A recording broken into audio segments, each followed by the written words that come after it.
Um, Gawin lang po nila yung mga gusto nilang gawin and wag po nilang papansinin yung mga negative comments kasi minsan nakaka-down and sana po matutunan din nila yung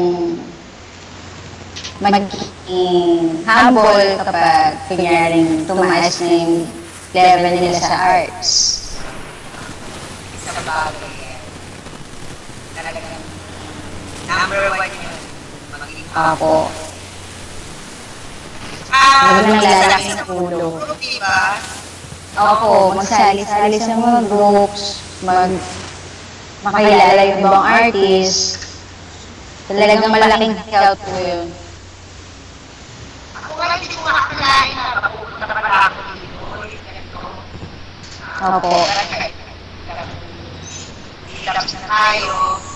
Nakakatawa ka talaga ang dami mo nakikilala, dami mo nakikilibress, marami ka natutunan. Isang bagay yung nakikipag-session ka. Kung kaya rin lang ako kasi medyo magpapasensyahan na sa mga ibang friends ko dyan, at sa ibang co-artists ko. May mga invitation na hindi ako nakakagalaga. Sorry po kasi nanay ako. Full-time nanay na gusto rin mag-date, kumbaga, masaya ako ngayon kapag mag-date ako. Ayun. Siguro, nakikita niyo naman sa Facebook ko, si Una. Dito daw kayo ni Una, Yes po. Hi, Una! Hi, Una. Kanina, nilayasan ko siya, kasi pumasok siya. Pati napak naman. Hindi na ako aabot dito sa show, kaya ginagawa ko yung alis ko. Sabi ko nga, si Tetet, ang guest ko ngayon, sabi niya, Mami, kamusta mo ko. Sip. Ilang taong ka na ngayon, Tet?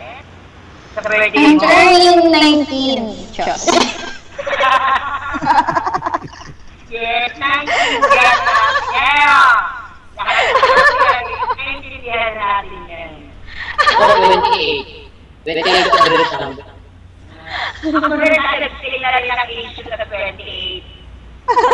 Hindi na ako mataan. Kada mag-birthday din ako. 28 lang. Hindi, yung ito. Po. Pwede po.